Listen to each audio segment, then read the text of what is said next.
昨晚的冬奥会开幕式，很多朋友都看了，大家一致讨论的热点应该就是本届冬奥会竟然没有点燃主火炬。赵嘉文和迪格尼尔·阿拉木江这两个人呢，持有的是最后一棒火炬，跑向开幕式中间那个大型的雪花造型啊。我们肯定都想着那个雪花一定就是主火炬了。我当时还说呢，这个主火炬啊，立意挺好，对吧？世界各国的国名一起组成主火炬，就看着怎么点了。结果呢，不点，两名火炬手拿着最后一棒火炬，咔嚓往上一放，完事儿，开幕式呢也就随之结束了。昨晚上意犹未尽之余啊，我想想也就大概明白是个为什么了啊。肯定传递的是一个低碳和环保的理念呗。但是呢，没有想太多。今天发现啊，张艺谋的专访出来了，说的就是为什么采用微火，而且呢不点主火炬。我看完了，然后又想了想，我们今天的节目呢，再补充一点别的想法啊，大家听听有没有道理。应该是不止环保和打破传统这两层意思，还有别的意思。我们先说不满意的地方吧，免得有这么一种声音啊，不管怎么样，你都会把它吹得很好，也不能光说它好，先说点不足。我觉得开幕式的表演呢不够好，还有点少。我们看了那么长时间的入场，就是等着看表演的。虽然说划着旱冰在地面上划出奥运的理念啊，更快、更高、更强、更团结，这个编排和实现的效果呀都不错，但是整体的表演环节，我觉得有点对不起观众啊。文艺表演再多点就更好了。反正是看完之后觉得少了很多，意犹未尽，甚至呢还有点失落。这是我个人认为不足的地方。表演的环节吧，不丰满。咱们重点就说这次火炬的意义啊，先转述一下张艺谋导演的观点，再说我们自己的观点啊。老谋子呢在专访中主要就说了两点，第一是低碳环保，第二呢打破传统。100多年的奥运会它都有一个主火炬，而且呢主火炬是越大越好，烧的是越旺越好。这次可好，当大家都在期待怎么点火，点着之后有多壮观的时候，往上一插，嘎嘣结束了。这就形成了期盼和现实之间的巨大反差呀。就是大家看到都会一愣，就这样完事儿了。但是愣完之后呢，大家就会琢磨呀，怎么这样就完事儿了呢？这一琢磨就明白了，哦，我们是要低碳环保，这是张导在访谈里边说的。我们要引申的意义呢就更多了。这嘎嘣往上一插，这大家得琢磨呀。这琢磨着能引申出来的意义呢，可就太多了。有些事儿啊，不怕你多想，就怕你不想，它就是让你琢磨的。我跟大家说一说我是怎么琢磨的啊。这一大片的雪花造型啊，中间的那个主火炬显得呀火光太小了，那镜头近看着还行，稍微拉远一点啊看不见了。我就不回放视频了啊，冬奥会的视频呢有版权的限制。就这么一丁点的火苗，让我们想起了什么呢？星星之火。你一说起星星之火这4个字啊，立即就会蹦出另外4个字，可以燎原。星星之火可以燎原，这4个字只有中国人才知道。老外啊，除了对中国很有研究的之外啊，一概不知道。我们今天这个强盛和伟大的新中国呀，不就是星星之火可以燎原的结果吗？来自南湖的那一艘小小的渔船，来自于井冈山，来自于瑞金，在一片漆黑的中国大地上，只有那一丁点的小火苗，最后蔓延开来，燃遍了整个中国呀。这才有了今天强大的新中国。如果呢，我们放眼世界，同时把我们自己看作是星星之火的话，你会发现呢，与100年前还是有相似之处的。就现在全世界的范围内啊，不认同我们理念的仍然占大多数。我们身处在这个世界，那我们就是星星之火。特别是在抗击疫情的态度上啊，我们和世界那简直是格格不入，孤单的很。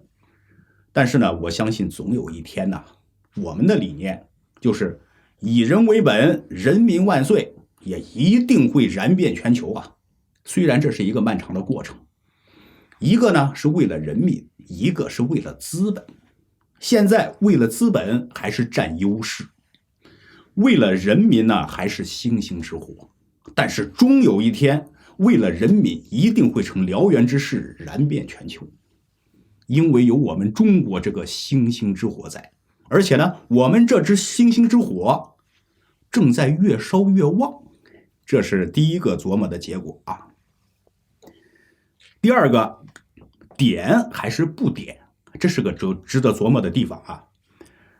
为什么这种打破传统的事只有中国人能想到呢？可能有些人会说啊，不一定吧。日本东京奥运会那个阴间开幕式，不也是打破了传统吗？啊，你要是这么说吧，那也对啊。我们还是说说点烛火炬这个创意啊，这一次是打破了传统。这个创意，您要是细细琢磨呀，其实还真是符合中国人的传统的思维模式的。道可道，非常道；名可名，非常名；点可点，非常点。中国传统的道家思维啊，其实是挺契合这一点的。无即是有，有即是无，阴阳可以互转，五行可以循环。据说呢，原来还有一种方案呢，就是连明火都没有了，最后出现一个光影就好。但是呢，国际奥委会不同意，说这一点都没有，太不像话了吧。最后呢，是批准了这个微火的方案啊。其实也不奇怪，没有明火，用光影来代替啊，这个中国人还真能接受。我们有这种观念吧，大方无余，大器免成，大音希声，大象无形。少林寺的扫地僧，你看着泯然众人意啊，破衣烂衫的，咋看咋不起眼，但实际上却是世间第一高手啊。即使说那烛火炬就是一团光影，我们中国人也能把它理解成一座熊熊燃烧的火炬，但是外国人就不行，就他们没有这种文化的基因呢。那这种观念的反差说明了什么呢？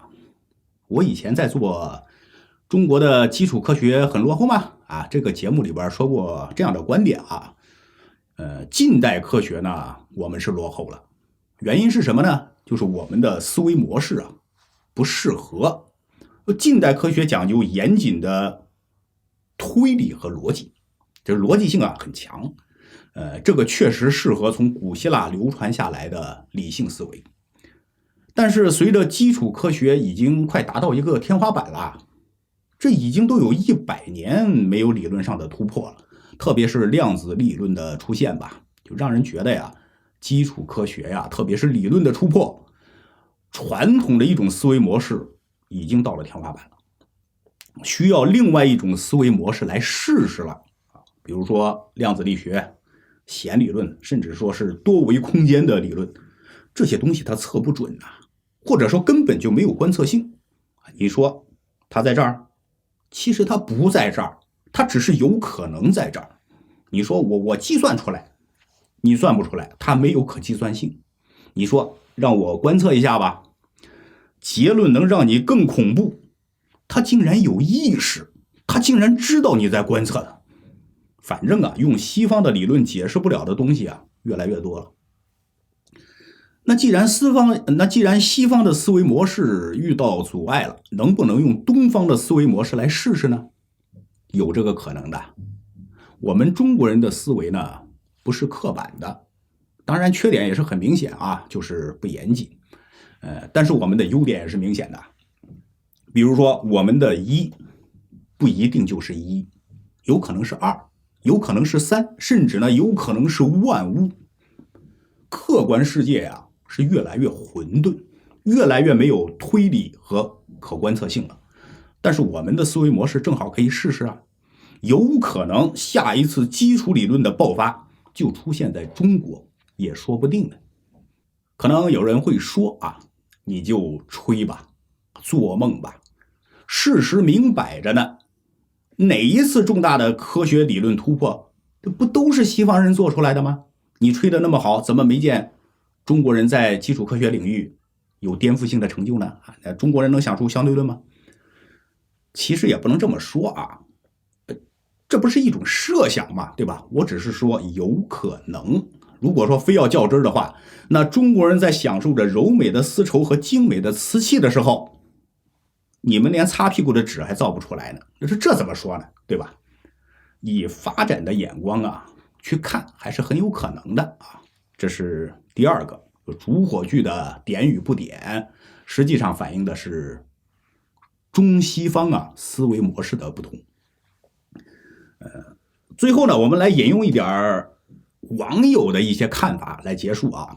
有些网友说了，我们这一次点了这么小的主火炬，那是因为我们有实力去点这么小的火炬。这个话其实挺有意思啊，想想也确实是引人深思的。